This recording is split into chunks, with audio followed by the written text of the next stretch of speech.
გაზაფხულის მოსვლასთან ერთად მოსახლეობა სულ უფრო ხშირად გადის სასეირნოდ ბუნებაში. იქნება ეს თბილისსა თუ მის შემოგარენში არსებულ ტყეებში. ტასო გეგიამ სოციალურ მედიაში სპეციალური ჯგუფით შექმნა, სადაც ის მოსახლეობას ლაშქრობებისა და მოგზაურობის დაგეგმვაში ეხმარება. ტასო გეგია ამბობს, რომ მას შემდეგ, რაც კარგი ამინდები გამოვიდა, ცდილობს ბუნებაში ყოველდღიურად რამდენიმე კილომეტრი იაროს. ძალიან ხშირად დავდივარ, წლებია თანაც მოლაშქრევარ ასევე, ჩემი სალაშქრო ივენთებიც მაქვს და შესაბამისად თბილისში და მის შემოგარენში ძალიან ბევრს დავდივარ. მე თვითონ ჩემი დაკვირვებით ესე ვარ, რომ თუ ქალაქში ვიარე, მაგალითად ყელი მტკივდება. და ეს მარტო მე არ ვარ ასე, იმდენად ძიმე ჰაერია, რომ მეშინია კიდეც რაღაცნაირად, რომ ამ ჰაერში ვთქვათ ვიმოძრაო სრული დატვირთვით. ამიტომ ძალიან ხშირად გამოვდივარ ქალაქის გარეთ, თქო უსბის მიდამოები უფრო ზევით. რაც უფრო ვშორდები ქალაქის ცენტრს, ეს სიმპტომატიკა ეგრევე მივლის. ქალაქში ტყეების არსებობის მნიშვნელობაზე საუბრობს ფსიქოლოგი სალომე ფანჯიკიძეც. მისი თქმით, გარემოს შეცვლა და ბუნებაში მეტი დროის გატარება სხვადასხვა მიზეზით გამოწვეულ სტრესულ ფონს გარკვეულწილად შველის. ყველა ცოცხალ არსებას და ცოცხალ ორგანიზმს აქვს თავისი ენერგეტიკა, რომელიც, რა თქმა უნდა, ბუნებრივ ენერგეტიკებს უფრო მეტი სისუფთავე აქვს და აი ამ სისუფთავესთან ურთიერთობა და ამ ენერგეტიკასთან ურთიერთობა, რა თქმა უნდა, ადამიანს ძალიან მუხტავს. და ამიტომ არის ხოლმე რეკომენდირებული, რომ ადამიანებმა უფრო მეტი დრო გაატარონ ბუნებაში და ბუნებრივ ხმებში. თუმცა არაფრით არ შეიძლება გამოტოვება იმ შიდა ფაქტორების, რომელიც ასევე იწვევს სტრესს. იმიტომ რომ ხშირად ადამიანებს გონიათ, რომ სტრესს იწვევს მხოლოდ გარემო ფაქტორი. არის და ხშირად ჩვენი სტრესის წყარო არის ჩვენივე დამოკიდებულებები გარემო ფაქტორებზე. თბილისში ტყის ფართობი დაახლოებით 11900 ჰექტარს მოიცავს, საიდანაც 17% ხელოვნურადაა გაშენებული. მათ შორისაა წყნეთის, კოჯრის, კრწანისის, ხუდადოვის, დიდგორის, ლილოსა და თბილისის ზღვის მიმდებარე ტყეები და ასევე დენდროლოგიური პარკი. თბილისის მერიაში ამბობენ, რომ დედაქალაქში ტყეების შენარჩუნება და მათი აღდგენა მერიის ერთ-ერთი პრიორიტეტული მისიაა. თბილისის ტყე ფაქტობრივად წარმოადგენს ქალაქის ფილტვებს, მას უდიდესი ეკოლოგიური, სანიტარულ-ჰიგიენური და რეკრეაციული მნიშვნელობა აქვს.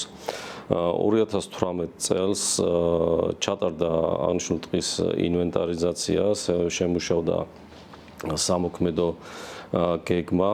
აღნიშნული გეგმა გაწერილია 10 წელზე, 2028 წლის ჩათვლით. დღესდღეობით დაახლოებით 70 ჰექტარი ტყე არის დარგული, დაახლოებით 85,000 მცენარე დაირგო ამ პერიოდში. გარდა ამისა, წელსაც იგეგმება დაახლოებით 16 ჰექტარზე ტყის გაშენება. გარდა გაშენებისა, მიმდინარეობს აქტიურად ტყის ბუნებრივი განახლების ხელშეწყობის ღონისძიებები, ესეც ასევე დაახლოებით 60 ჰექტარზე მოხდა ტყის ბუნებრივი განახლების ხელშეწყობის ღონისძიებები.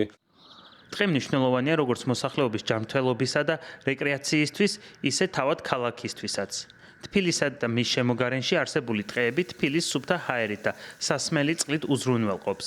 თბილისის ბუნებრივი და ხელოვნური ტყეები კი ადგილობრივ მიკროკლიმატს ქმნის მაღარი ღირებულების ეკოსისტემით.